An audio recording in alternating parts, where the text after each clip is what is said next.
Halo semua, balik lagi di acara paling ngeri, paling ngerong, dan gak ngarang. Ngebet, ngeri banget.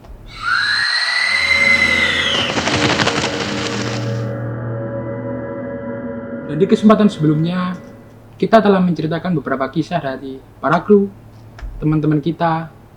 Dan di kesempatan kali ini, kita akan menceritakan pengalaman dari kalian melalui Instagram Mr. Coffee. Bagi kalian yang ingin untuk mengirimkan cerita horor kalian, dan mungkin cerita dari kalian bisa mendapatkan hadiah. Jadi kali ini kita akan menceritakan cerita dari Agung 666. Dia bercerita bahwa dia adalah seorang karyawan baru di sebuah perusahaan garment. Dan dia berada di divisi General Affair. Tugas dia di sana adalah memastikan semua kebutuhan karyawan terpenuhi. Dan ada satu kejadian yang membuat dia sangat kebingungan. Dia bercerita bahwa dia mendapatkan sebuah tugas dari atasan dia untuk memperbaiki lantai yang retak di sebuah pabrik. Dan dia melakukannya di malam hari karena agar seluruh karyawan bisa bekerja dengan tenang. Dan akhirnya dia pun mengambil tugas tersebut. Dia dan satu orang temannya sebagai General Affair ikut membantu dalam menyelesaikan tugasnya. Dan setelah dia memperbaiki satu ruangan tersebut, ada satu ruangan yang mesinnya tiba-tiba menyala. Dan ruangan tersebut adalah ruangan boiler.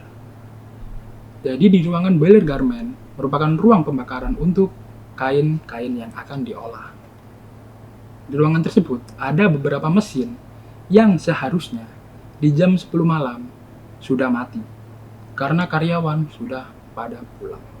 Dan setelah dia melihat ada satu mesin yang menyala, dia samperin dong. Dan dia menyuruh temannya untuk menunggu di tempat dia memperbaiki lantai yang rusak.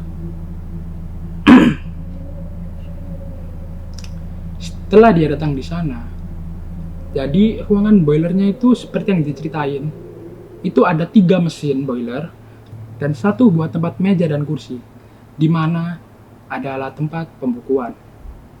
Akhirnya setelah dia masuk ruangan tersebut, dia melihat sosok perempuan yang berbaju rapi seperti layaknya seorang karyawan sedang duduk di kursi tersebut.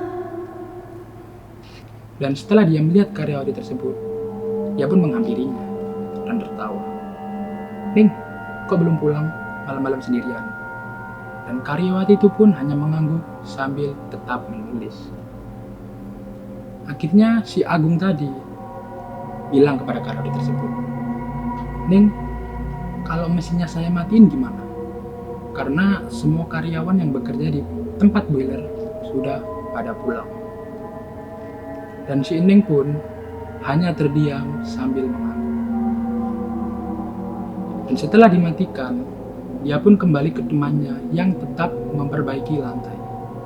Dia pun bertanya dong, "Bro, tadi di ruang boiler ada karyawati tuh belum pulang. Kenapa ya?" Temannya pun seperti terheran.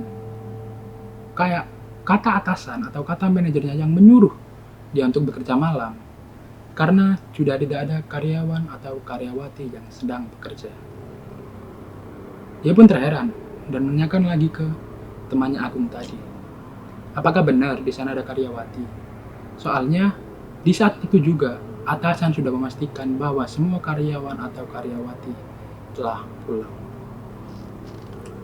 Agung pun mulai keheranan dan ingin kembali lagi ke sana untuk mengecek ruang boiler tersebut.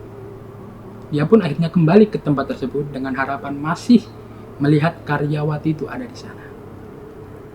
Dan setelah dia kembali, tiba-tiba ruangan lampunya telah mati, bukunya tidak ada, dan karyawati itu pun sudah menghilang. Dan tidak lama setelah itu, Agung kembali ke temannya dan bilang, mungkin karyawati itu sudah pulang karena lampunya dimatikan dan bukunya sudah kembali rapi. Setelah mendengarkan cerita dari Agung, temannya pun ikut heran. Dan dia menjelaskan lagi pada Agung bahwa di sana tidak ada karyawan atau karyawati yang sedang bekerja. Karena sudah dipastikan semua karyawan telah pulang. Agung pun semakin heran dan tetap ngotot kalau di sana ada karyawati yang telah dia lihat. Dan akhirnya mereka melanjutkan pekerjaan mereka sampai waktu pukul 2. Di 2 malam tersebut, mereka ingin segera kembali karena temannya sudah merasa tidak nyaman berada di ruangan tersebut. Dan setelah itu mereka pulang dengan perasaan sangat amat cemas. Dan di pagi hari sebelum berangkat kerja, dia pun mengajak temannya untuk duduk di balkon bersama-sama. Dan dia di sana ingin menceritakan kejadian yang kemarin malam. Dia menceritakan kepada seorang temannya dan tidak ada yang percaya kepadanya. Karena sudah dipastikan semua karyawan atau karyawati telah pulang waktu itu. Agung pun semakin heran dan mulai sedikit ketakutan. Apa yang dia lihat kemarin itu terasa nyata bagi dia. Dan bel masuk pun berbunyi. Agung dengan sedikit heran, dia pun tetap melanjutkan pekerjaannya. Briefing pun dimulai. Semua karyawan atau karyawati mendapatkan job sesuai yang dia dapatkan. Dan Agung pun dipanggil untuk menempelkan sebuah foto. Agung mulai ketakutan. Dan setelah briefing itu pun, Agung mulai merasa ketakutan setelah dia dipanggil oleh HRD-nya. Dia melihat foto yang diberikan oleh HRD-nya, dan dia terbingung. Kenapa foto karyawati yang kemarin dia lihat ada di sebuah lembaran kertas? Dia pun bertanya kepada HRD-nya, ini mengapa karyawati yang saya lihat kemarin ada di kertas ini? HRD-nya pun kebingungan. Hah? Dia tanya kepada Agung, kapan kamu melihatnya? Dan dia lagi apa? Agung pun menjawab dengan rasa yang penasaran. Saya melihatnya kemarin, di tempat pembukuan di ruangan boiler. Dan HRD pun merasa sangat ketakutan mendengar pernyataan dari Agung. Karena foto yang diberikan adalah seorang karyawati yang meninggal dalam kecelakaan motor. Setelah penjelasan dari HRD tersebut, Agung mulai panik dan sangat ketakutan. Mungkin ada saudara kembar yang bekerja di perusahaan yang sama. Dan dia pun bertanya kepada HRD-nya, ini foto saya apakan? HRD-nya menyuruh untuk meletakkannya di tempat mading, serta diberikan keterangan telah meninggal dunia. HRD-nya pun tidak berani untuk menjawab pertanyaan yang sempat dilemparkan Agung. Apakah di sana ada 2 saudara kembar yang bekerja di divisi yang sama atau tidak? Setelah Agung menyelesaikan tugas yang diberikan oleh HRD-nya, dia pun kembali melanjutkan tugasnya di waktu sore. Dan hal yang sama pun kembali lagi.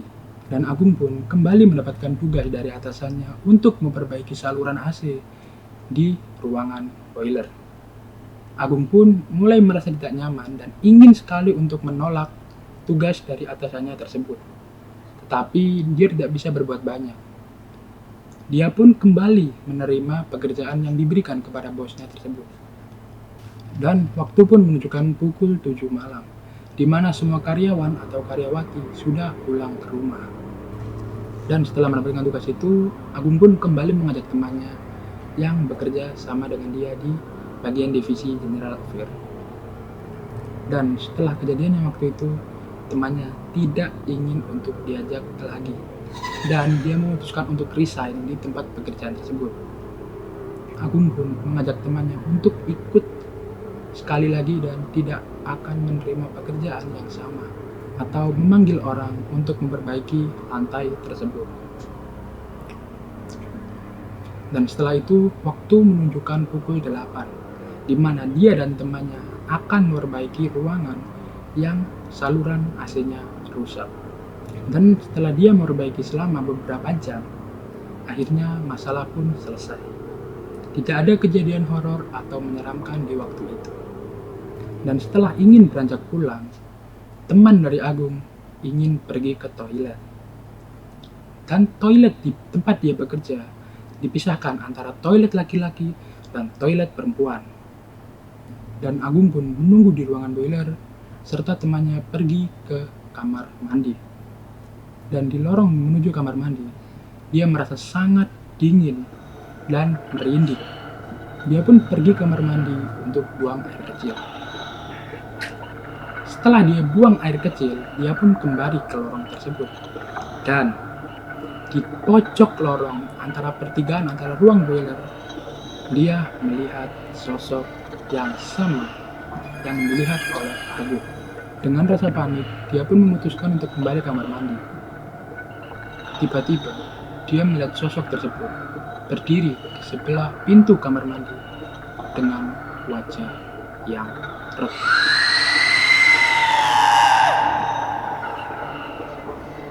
Dan setelah dia melihat sosok tersebut, dia pun memutuskan untuk kembali ke temannya Agung dan segera mengajaknya untuk pulang. Keesokan harinya, dia pun membuat pernyataan ke HRD bahwa dia ingin keluar dari perusahaan tersebut dengan alasan tidak nyaman karena telah melihat sebuah penampakan yang terus mengikutinya. Sekian cerita yang telah dikirimkan oleh Agung.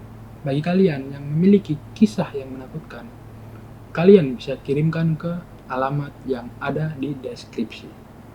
Sekian dari saya dan Mr. Coffee Juice. Salam dari Ngeri Bang.